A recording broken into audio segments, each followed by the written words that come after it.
When things happen.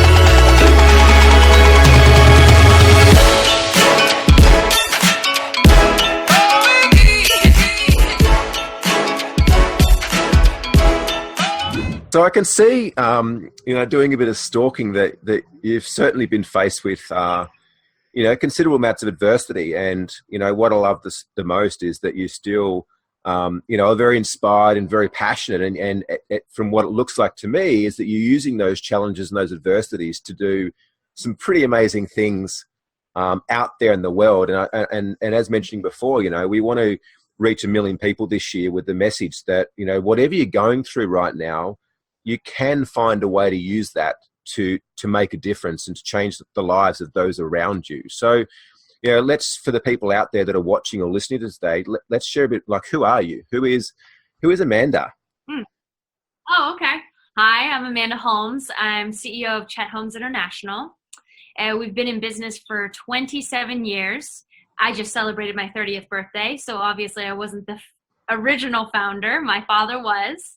But we've been able to assist over 200,000 businesses worldwide. And we've done that through the teachings of 12 core competencies to double sales. From there happens to be a book back there, The Ultimate Sales, which is our New York Times bestseller. And we just teach businesses to grow, how to generate more sales, how to generate more leads, and how to be a leader and manage a team. Yeah, fantastic.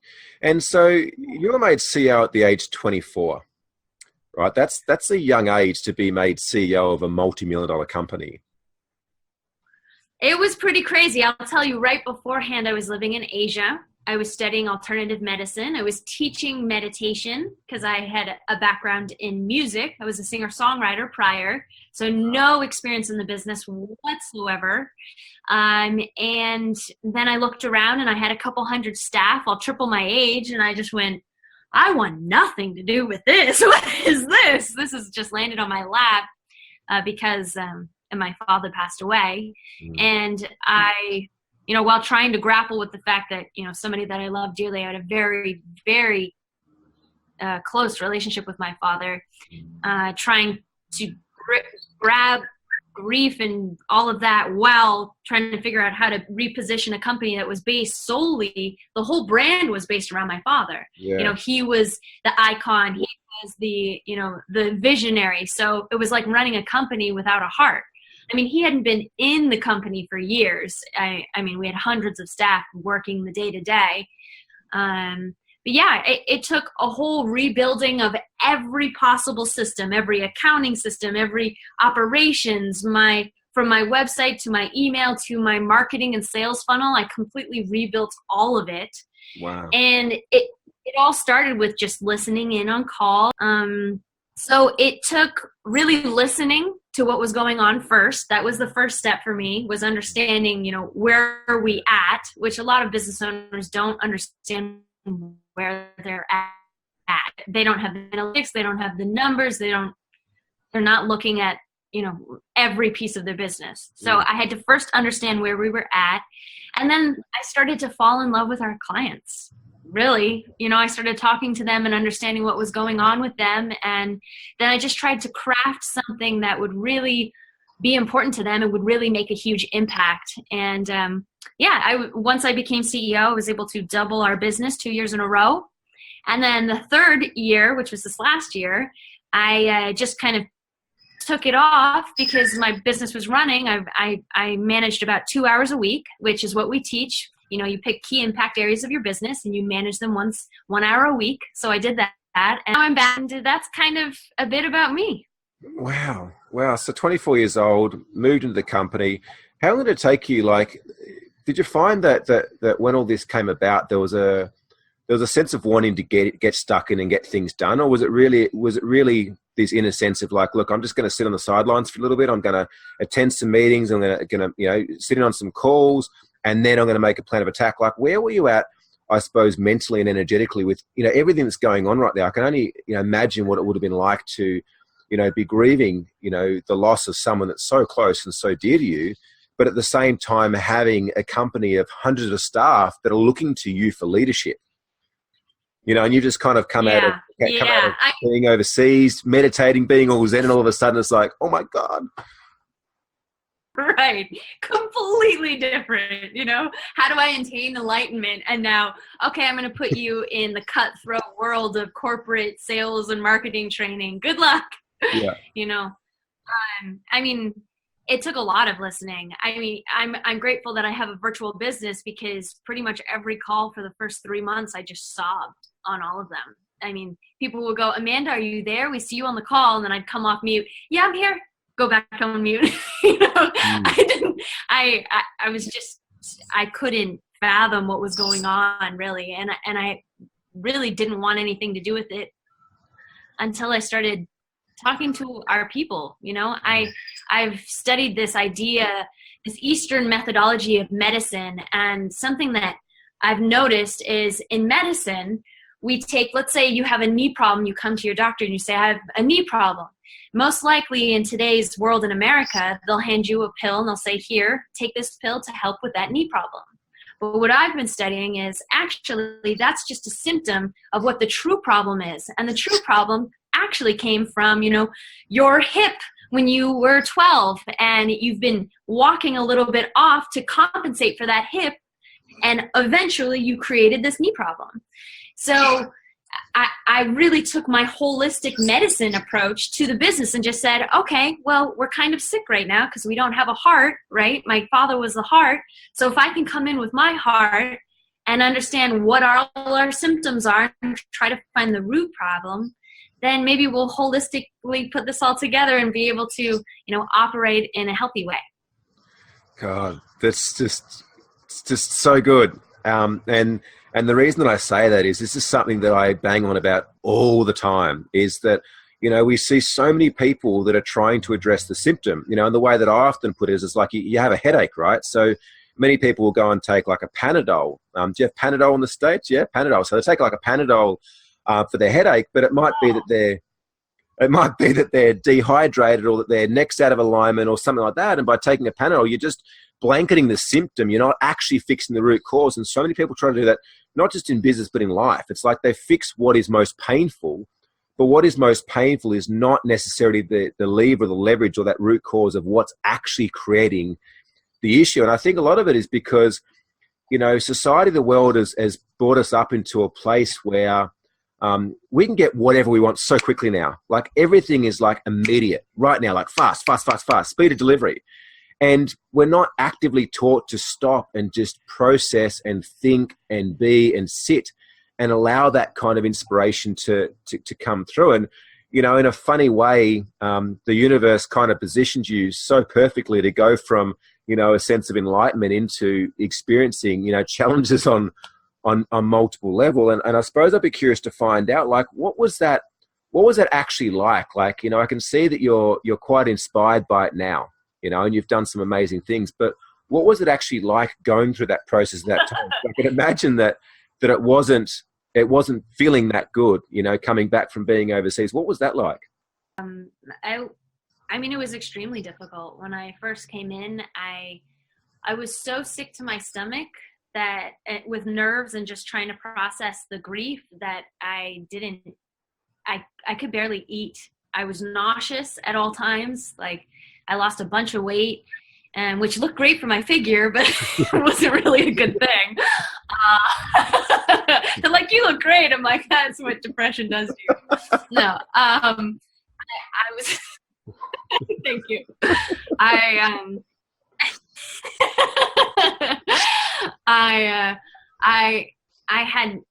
had nightmares. I was having nightmares like 4 nights out of the 7 nights a week. Just replays of my father in the hospital. He, battled cancer for 1.5 years.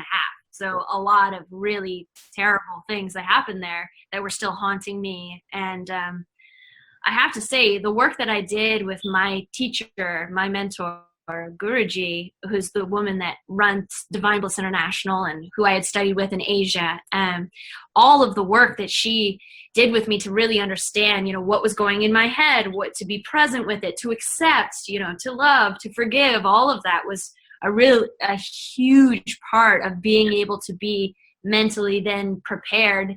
And the way that I show up was every day I would meditate in the morning of the day, or in the morning, and I would just say, please assist me to be a conduit of light and love. That's what I want to do. So I would meditate every day and I'd go, okay, guide me. What do I need to do here? What do I need to do here to be that conduit to serve? And it helped. It's like, oh, okay, that's good.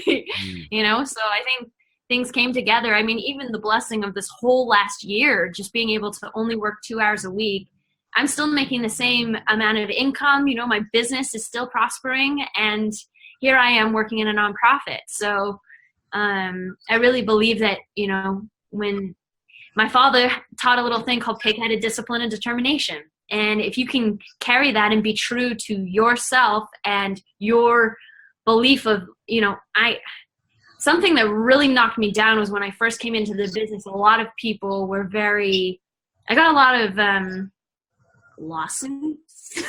I got FBI were involved at points because people were harassing me and trying to, interrogate my family. So I had a lot of protecting to do, which was pretty crazy.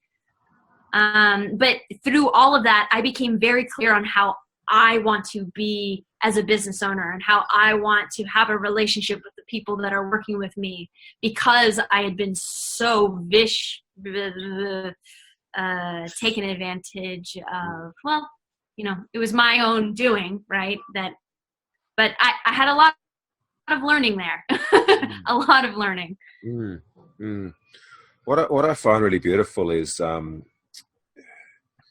this synergy between, and I'm not surprised you've achieved the results that you've achieved, right? Success leaves clues, and it's really interesting because when people were kind of attacking you like that, you could have used that to shut down, but instead it seems like you actually used that to open up more to those that were around you and to step into the world of other people.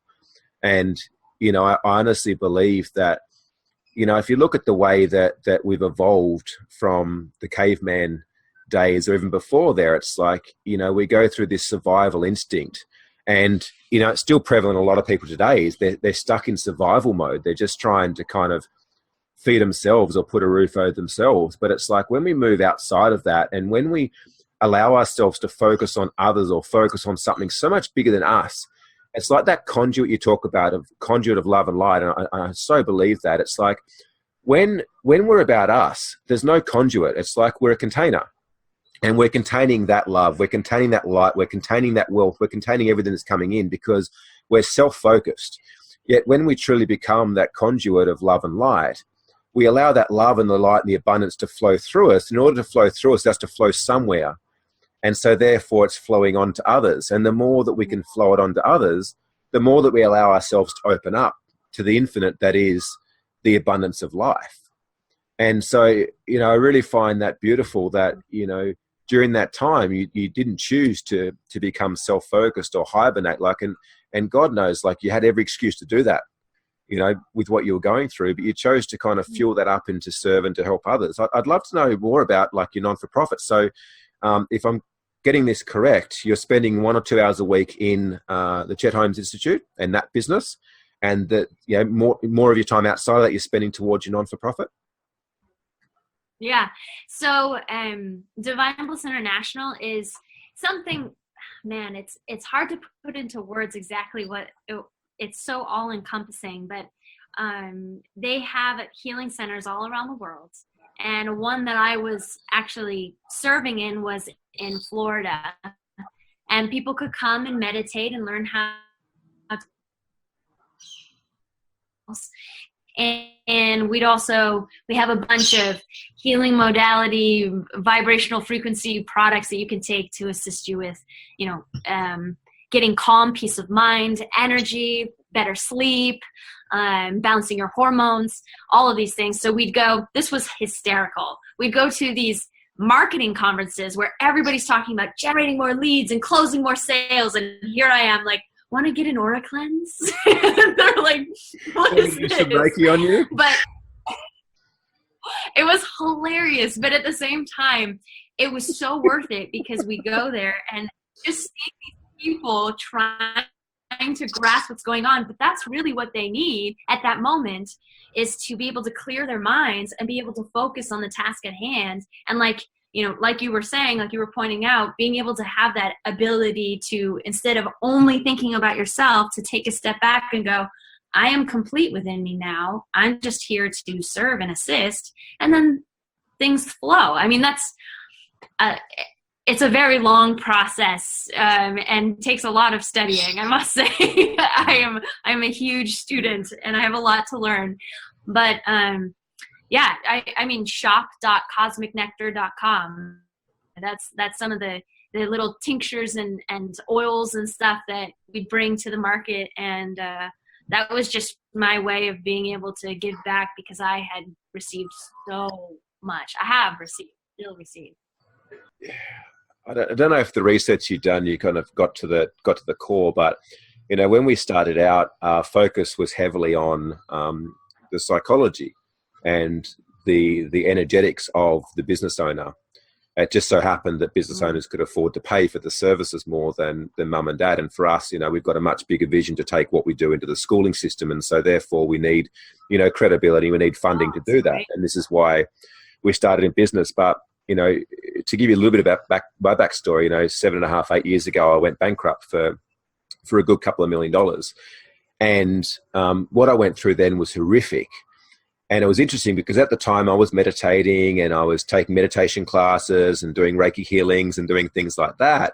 And there's almost this part when I went through this, like, it's like, why did this happen to me? But yet there was a knowing, and there was something in my heart that knew that I had to go through that process, that for some reason that process was teaching me something that I was able to then later give back to the world. And it was funny, once I started to dive into more of the psychotherapy modalities, NLP and things like that, I would notice that if you just coached clients, worked with clients around the inner dominating thoughts, their belief systems, their value structures, cleansing their energy systems, their chakras and things like that, that they would see significant shifts outside within their businesses. And this was the weirdest thing. The time that I spent was the most kind of eye-opening was we had this woman who came to us, she was referred to us, and she said, look, I've given myself a month to get my business back on track. Otherwise, I'm filing for bankruptcy. I've got 2 autistic kids who rely upon me. My business pays my bills. I've got an abusive ex-partner who's just been locked up, and I've been referred to you guys. I need help, but I can't afford to pay. And, at the time I said, okay, well, I suppose being a little bit cocky with our ability, I said, well, we'll take you on board as a client and we're not going to charge you for the first month. But if we help you to get results, if we help you to increase your revenue and get some profit in the door, because at this stage she was about $4,000 or $5,000 at loss a month, I said, you can start to pay us. And that first month we 4x'd her revenue. And 6 months later, she was doing 12 times her revenue and making a fair ton of profit. But we hadn't touched the business. We did nothing with the sales. We did nothing with the marketing. We did nothing with the team. Just worked on her.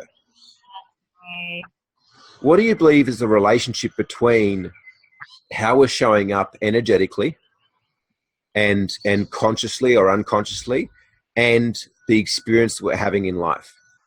I mean, I think that's huge. Congratulations on that front. That's wonderful. I love to hear that. I mean, we have 2 client stories right now that are just unreal. One, a woman, one of my consultants that we work with, Deborah Bringleson, she does a lot of energy work with our clients. And this woman had a belief around money. She came from a wealthy family, but she believed that she wasn't worthy of making money.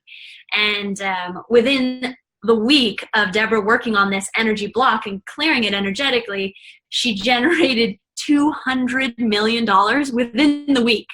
200 million. I know. And then over a year generated 600 million, which is pretty impressive. I tell that story and people are like, I don't believe it. I'm like, come on.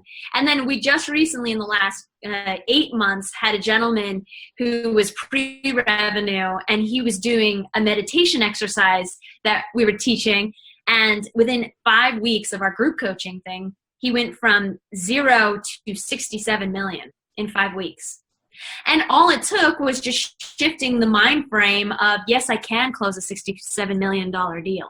That is possible. And watch me. And I think it's very much, if you can work on the energy and you can clear that and open up for things that are possible, then things will just flow to you. But it's doing the work, obviously, and it's also understanding this acumen around it. But there's so much that, we're our own worst enemies, right? Yeah. Just recently, I opened up about, because I'm still, so a lot of my personal income that I make, I send over to Divine Bliss International because I believe in what they're doing. And we're looking for 200 acres right now in the United States to build another bigger center. And, I really set my eye out for, let's bring in some more Fortune 500. We've worked with 75 of the Fortune 500, but I'd like to work with more of them. And as soon as I did that, the appointments just started coming in, and I'm like, this is amazing. How did that happen? Wow. And it was just, allowing that possible, right? And being clear on what is my intention. My intention is to create a safe place for people to come and connect to their higher selves and operate from a higher form of selflessness in their day-to-day lives. And I'm very grateful. I've been very grateful. Congratulations. What amazing and really beautiful results. Wow. It's interesting. One of my spiritual teachers taught me a long time ago, coming back to what you said, it's, the devil inside, or the creature inside, is that, he said, only you can create negativity on your heart, but only divine source can cleanse the negativity. And I think that's so true. It's not what someone says. It's not the experience you have. It's what you make it mean. It's not what happens, but it's what happens means, and how we then choose to store the information. But it's only through, a process of surrendering and loving that aspect or that part of us that we can allow it to truly shift. I'd love to know your thoughts. It's something that we often speak about in an area that we've been moving into around heart-based leadership. And my spiritual teacher many years ago conducted some spiritual heart-based leadership throughout Asia. Now, Asian cultures are typically a little bit more open than what us Westerners are when it comes to a bit of the woo-woo like that. And he was able to create some significant results within some of the largest oil and gas companies in the world. But at the time, like he said at the time, Western societies are not open to it. Now, I've personally, in the last few years, seen such a significant shift in a lot of these larger corporates opening up to wellness programs, opening up to yoga and to meditations and to tapping into their highest self and their spiritual self. Would you say that that's been accurate? Like, what's been your experience over the last kind of 5 years of the mentality of these larger companies, Fortune 500s, the CEOs, to now? What would be your experience of that? Well, I think that there's a very strong calling for it right now. We just had another shooting in another school in Florida just in the last couple of days. And I happened to have done some research on this, and I found out that the United States was actually the #1 most mass shooting country over the last 30 years by any of the previous 4 countries combined. And it was something around like 75 mass shootings or something. And last year we had over 250 just in 1 year. And the 70 mass shootings was over a 30-year span. So it's something really dramatic is happening. And I think you're kind of seeing it 2 ways. You really have a choice, like the video on your home website. I love that. You really have a choice. You can either choose to say, well, this is how the world is, get to darkness, or you can choose to be, someone of light. These people that make that decision of, I am going to uphold something of light and truth, because it's so easy to go the other way. It is. It's the easy route, right? Yeah. So we have to make that decision that you want a brighter future. I love Ellen DeGeneres. She always says that we live in this bright place with such beautiful people, and you just have to see it. And if you follow her on social media, you see it, right? But I do think that in this day and age, with how viral our whole society is now, that it's getting to be much harder to have that, get negative reviews, have a negative company that treats your employees poorly, because everyone will know about it. because online.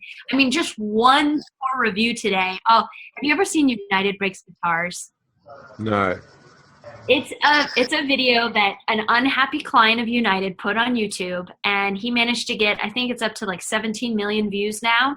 And United had broken his guitar, and he said, I'm going to write a song about it. I'm going to put it on YouTube, and you're going to pay for the fact that you didn't pay for my guitar that you broke.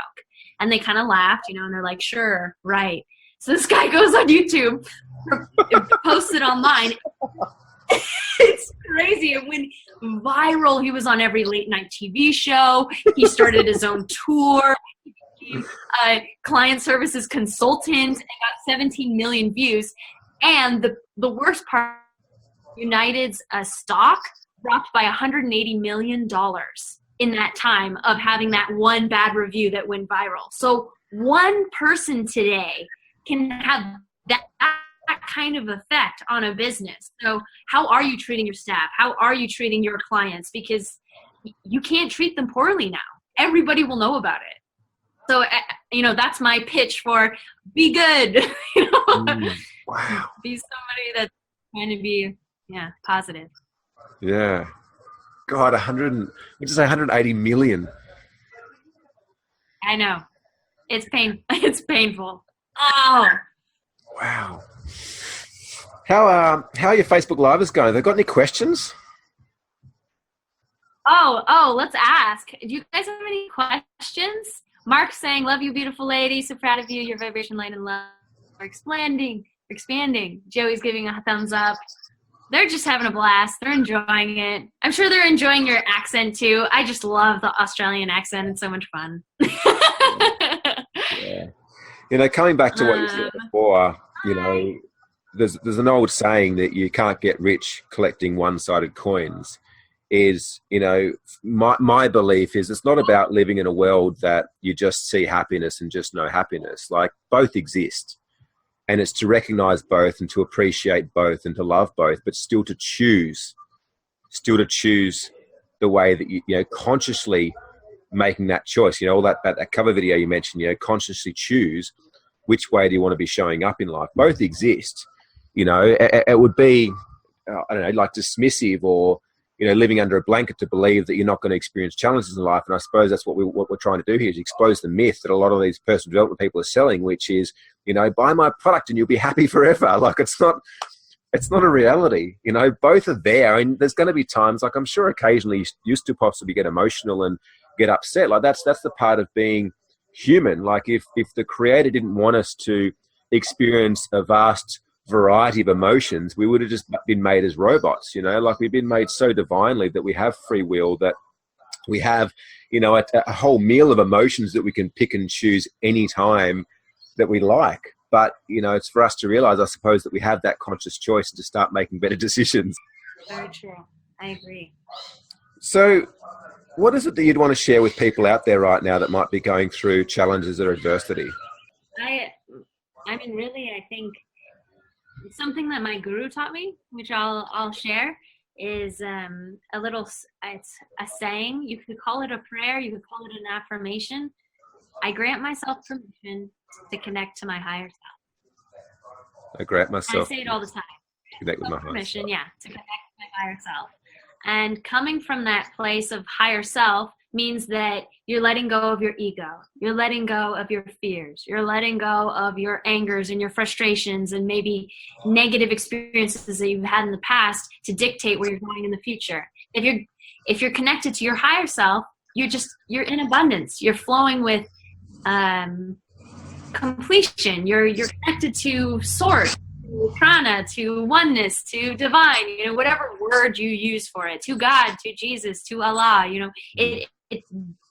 What it's about is connecting to that higher place and being of service. So if you're in a tough place right now, I would give you that little saying. I grant myself permission to connect to my higher self, and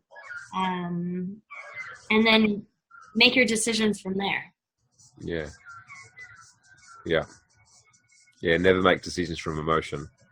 Yeah, That's a hard one. I mean, don't get me wrong. I'm very much a student of this. If you want to talk to a true master, my guru, Guruji Shri Punamji, is it. I mean, Divine Bliss International. That's I highly recommend her. So I'm very much a student, and thank you for sharing that. That'd be very valuable. So look, we're coming close to time. I want to respect your time. Probably one closeout question for me, and then by all means feel free to share anything you like or ask any questions, is like, what's your vision? You know, what's the picture that you're painting for your life? That's a great question. I mean, ultimately, the best place that I can be is where I'm completely contented within myself at all times, and all I'm doing is following just divine guidance, that I can truly be that detached one conduit. So ultimately, that is my vision, and wherever that takes me, whether it's building 1,000 acres of a healing center and then taking every business owner that's so tired and frustrated and overworked and underpaid over there so that they can experience that and then go back into the world and, you know, make it glow and bright and assist and help people. And that's beautiful. Or, you know, I would never guess that I would be where I am right now. I went from competitive gymnast to musician to studying self-realization to CEO of a marketing and sales training company. I mean, it's just been, just never would have guessed all of these things. So I'm along for the ride. Wherever you'll have me, I'm ready for that. Yeah. I think it's a really, really beautiful place to be. And who knows, you might even come out with your own version of the book, The Ultimate Love Machine. The ultimate love machine. I love that. That's awesome. I had a class on Periscope, or a show on Periscope for a little while called The Sales Lounge. Everybody named it. The people that watched it named me The Sales Lounge because I would play piano and answer questions on sales and marketing because it kind of blended my two worlds together. Yeah. But I like the ultimate love machine. That's pretty awesome. I think you got a story to share. I think, you know, some of your philosophies and principles would be of huge value to your market and to the world and society as a whole. So the more that we can share the message, I think the better the world's going to be, the better place we're going to live in, right? Yeah. Yeah. And thank you for giving me, you know, the platform and the space to be able to speak about these things, because I sometimes do, but I don't so much, you know. Normally it's the 5 secrets to increasing productivity by 500% or how to 9x your lead generation. So, you know, this was nice to kind of talk about, you know, the inner game and the heart game. So I appreciate that. Thank you. You're welcome. You're welcome. So before we wrap up, is there anything else you want to share or any questions you want to ask? Well, I think we should definitely just follow up, you and I. I would like to learn more about what you're doing. That sounds really interesting. Yeah. And we have a great community in Australia. You know, we used to do. Who knows? We can make something beautiful happen. Because what you're saying really resonates with me. You know, anybody that understands an aura and a chakra and how energy can flow within what you're doing in your life and in business that's my cup of tea. I'm all about it. Yeah, I'm actually traveling to the States soon. I'm off to Orlando. We won a 2 Comma Club award from Russell Brunson, so maybe we can catch up. I'm going to be in the States for a couple of weeks. So. Funny. Yeah. Okay, let me know. I would love to see you if that works out. Yeah, sounds good. Well, big love to all your peeps on the Facebook Live. I really, really grateful and appreciate your time this morning, this evening. Loved everything you've shared, and it's going to be a massive aid to the community, and definitely look forward to catching up again. Yes, yeah. And I mean, if any of your community want to learn more about the business things that we do, they can go to chetholmes.com, and we have a free chapter 4 of our New York Times bestseller, which is it's a chapter that changes lives for people. Yeah. Just kind of understanding more about strategic CEO as opposed to a tactician, and yeah. I guess that would be my last ending note. Yeah, we actually to our inner circle of people that come into our higher level program, they actually get a copy of Chet's book. So it's one of the top 10 books that we pass on to our members, and one of massive and one that helped me tremendously. Maybe 7 or 8 years ago now. So. Oh, wonderful. Well, I love to hear that. Yeah. Love to hear that. Cool. Well, thank you so much for your time. My pleasure. My pleasure. Thank you. Thank you for giving me the platform. It's great.